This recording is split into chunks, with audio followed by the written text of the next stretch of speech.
Shakira berlari di samping gadis kecil dan di belakang mereka berdua ada Flo yang mengejar.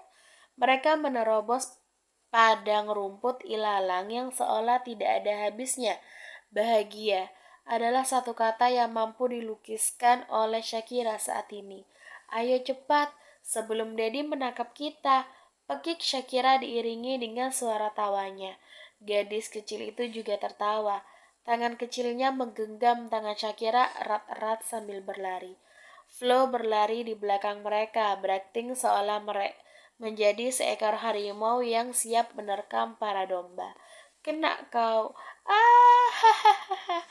Gadis kecil berteriak dan tertawa ketika Flo berhasil menyusul dan menangkapnya. Flo mengangkat tubuh gadis kecil itu dan memutar-mutar tubuhnya di atas udara. Senyum bahagia juga tidak lepas dari bibirnya, menampakkan kedua lesung pipi manis di wajah Flo. Daddy mendapatkanmu, my beautiful little princess, dan sebagai hukumannya, kau harus mencium Daddy, ucap Flo setelah menurunkan tubuh gadis kecilnya. Flo memajukan pipi kanannya, menagih ciuman dari sang putri. Tapi dengan jahil, gadis kecil segera kabur, berlari dari sana sambil tertawa dan menjulurkan lidah mengejek pada Flo. Tangkap aku lagi, Dedi, teriaknya. Flo jadi tertawa melihatnya, gadis kecil itu selalu seperti itu. Baiklah, tapi ingat, jika Dedi menangkapmu lagi, Dedi yang akan menciummu. Seru Flo memperingati yang disambut dengan kekehan gadis kecil itu yang kemudian asik memutar-mutarkan tubuhnya seperti menari.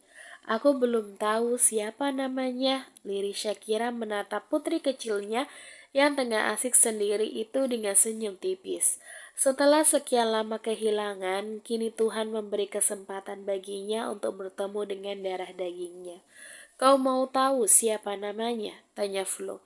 Ia berdiri di sisi Shakira memeluk pinggang wanita itu. Shakira tersenyum. Siapa? Tanyanya penasaran menatap Flo. Flora. Flora? Ulang Shakira tercengang. Nama macam apa itu? Flo terkekeh. Itu nama yang langkah kira dan unik. Aku menyukainya. Menurutku itu bagus. Shakira memutar bola mata. Flora, jangan katakan padaku jika itu gabungan dari namaku dan namamu. Oh my god, Flo, itu sangat norak. Kok gila? Dan lagi putri kita tidak Flora. Lihat bola matanya yang bulat dan berbinar itu.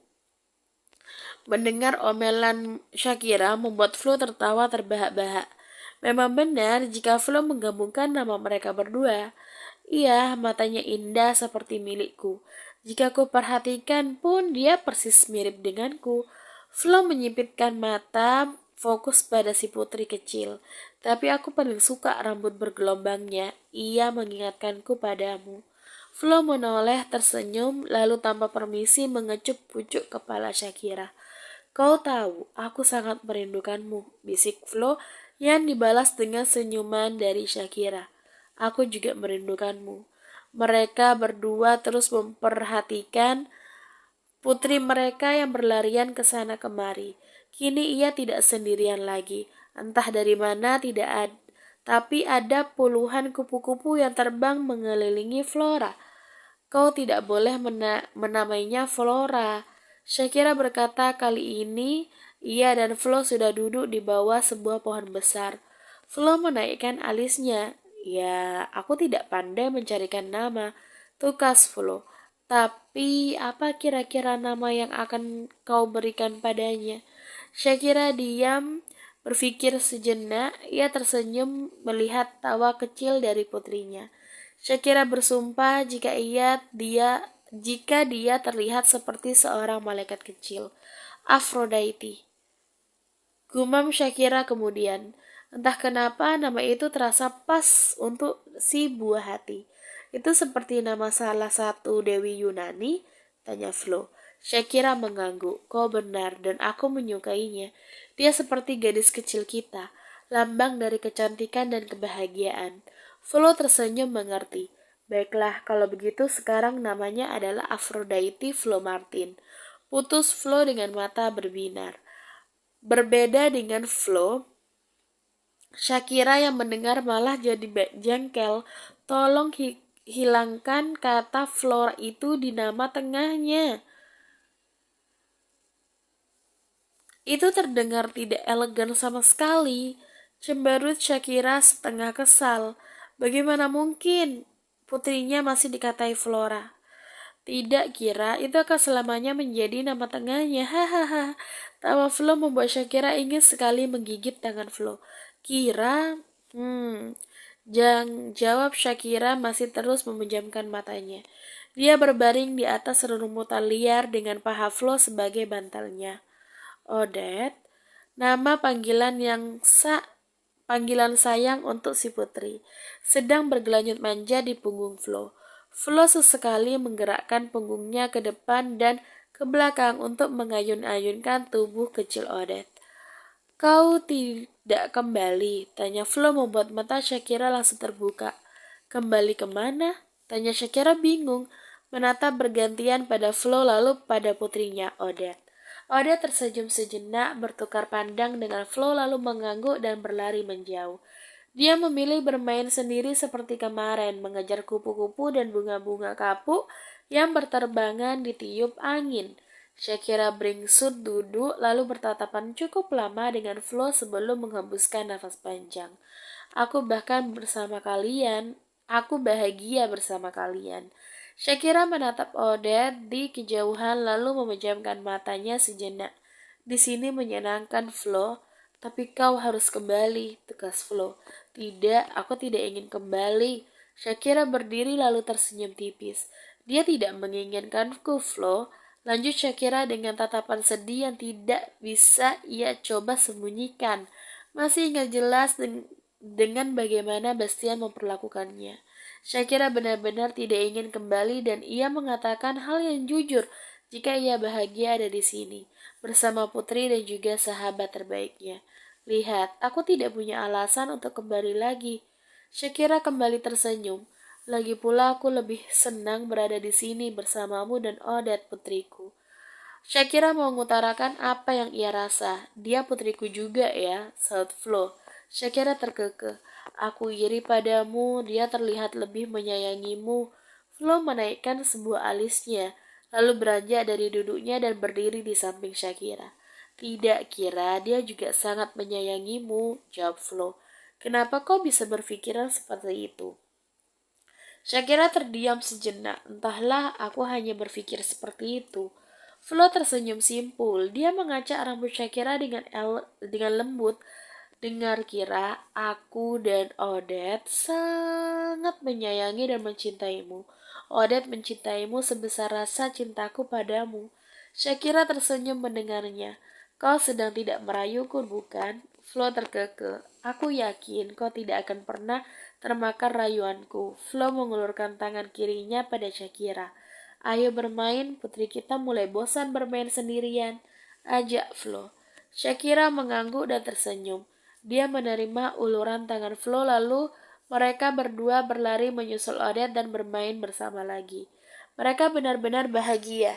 Shakira bahkan sempat bertanya-tanya, jika dulu ia dan Flo harus hidup bersama, akankah hidupnya menjadi sedamai ini?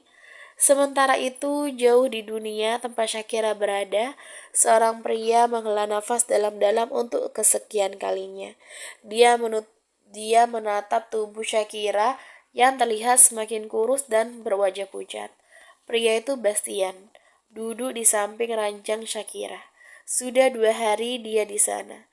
Dia tidak pernah beranjak dari tempat duduknya kecuali hanya untuk pergi ke kamar mandi. Bahkan jika dia mulai lelah dan mengantuk, Bastian akan bertahan di sana. Ia akan menyandarkan kepala ke keranjang Shakira sambil menggenggam tangan Shakira erat-erat berharap agar wanitanya segera bangun dari tidur panjangnya. Kira, sampai kapan kau akan terus menutup matamu? Bisiknya dengan lemah. Mata Bastian kelihatan sayu, lingkaran hitam di kedua matanya tampak sangat jelas. Baju dan rambutnya pun terlihat sangat kusut, bahkan rahang Bastian sudah mulai ditumbuhi bulu-bulu halus Karena sudah 2 hari ini dia tidak bercukur. Buka matamu, sweetheart, aku merindukanmu.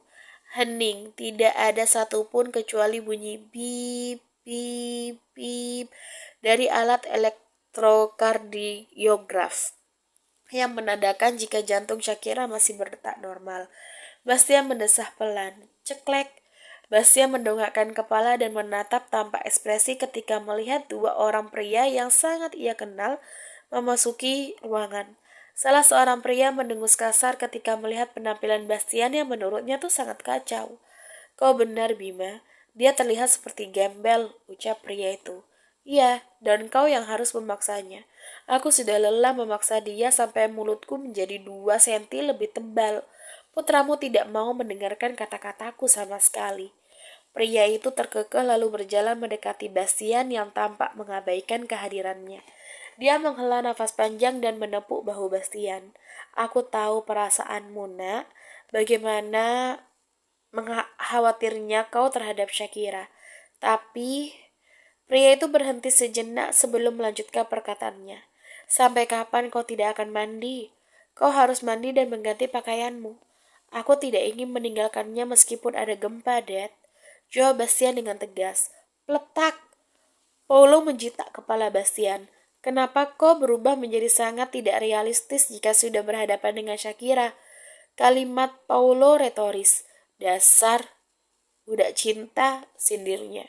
Bastian sama sekali tidak tersinggung ataupun peduli. Cepat mandi dan ganti pakaianmu dengan ini. Paulo menyerahkan sepasang pakaian ganti untuk Bastian, sebuah kemeja dan celana levis berwarna hitam.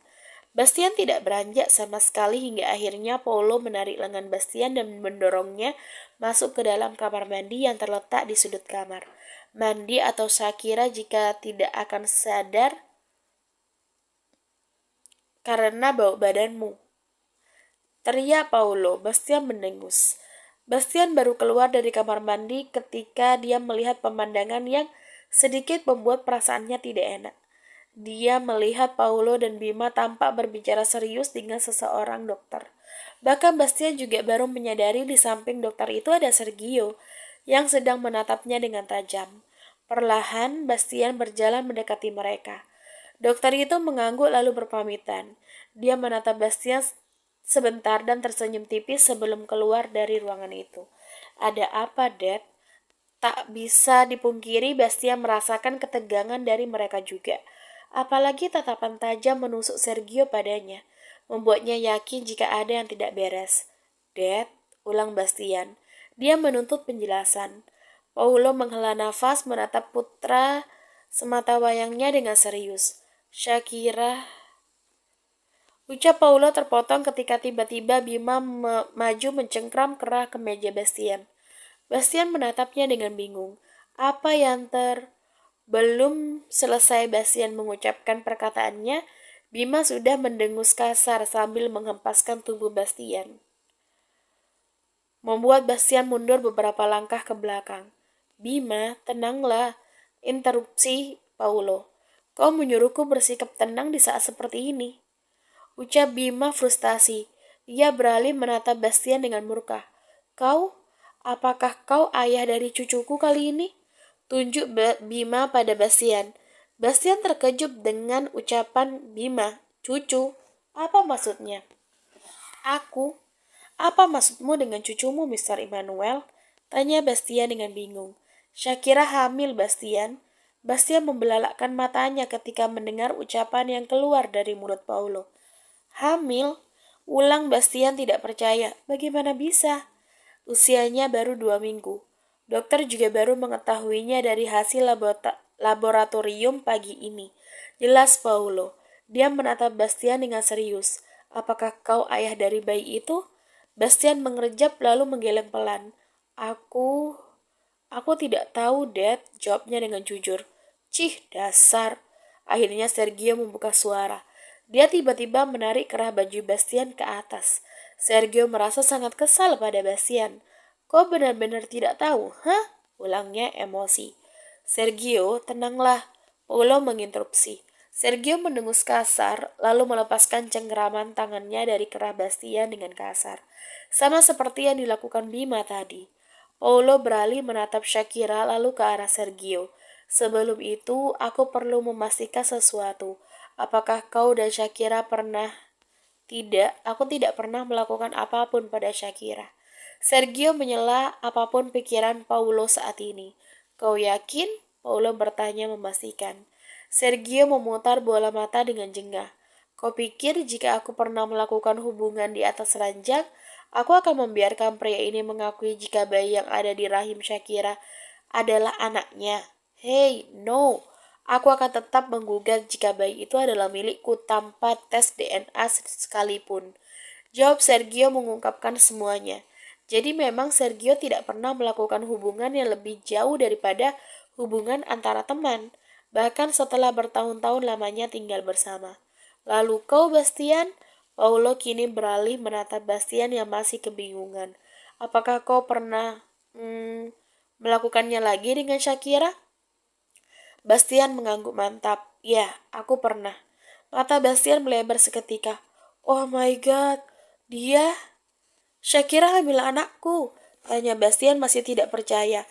Apa yang dilakukannya pada Shakira dulu malah membuat Shakiranya hamil. Bastian tidak tahu harusnya ia bersyukur atau menangis karena penyesalan. Pasalnya ia ingat bagaimana memperlakukan Shakira bagaikan seorang wanita bayaran. Sekali lagi, Bastian merasa sangat-sangat menyesal. Namun demikian, tanpa ia sadar, Bastian tersenyum. Sebuah senyum bahagia yang selama 2 hari ini telah hilang sama sekali. Senyum senang karena membayangkan masa depannya bersama Shakira dan anak-anaknya. Hentikan senyuman bodohmu itu, nak. Ada hal yang lebih penting lagi yang perlu kau tahu. Ucap Paulo meleburkan bayangan indah Bastian tentang masa depannya. Bastian menatap ayahnya dengan tatapan penuh pertanyaan. Karena kehamilannya ini, kondisi Shakira menjadi semakin lemah. Jika dia tidak segera membuka mata, maka kemungkinan Paulo berhenti sengaja tidak melanjutkan ucapannya. Ia menatap Bima dengan sedih. Saat itu juga Bastian tahu apa yang sebenarnya terjadi. Kenapa Bima dan Sergio sempat marah padanya. Itu semua karena kondisi itu sangat membahayakan bagi Shakira dan janin dalam rahim perempuan itu. Lalu apa yang harus kita lakukan? Tak ada yang mampu menjawab pertanyaan Bastian. Semua diam, tenggelam dalam pikiran masing-masing. Bersambung.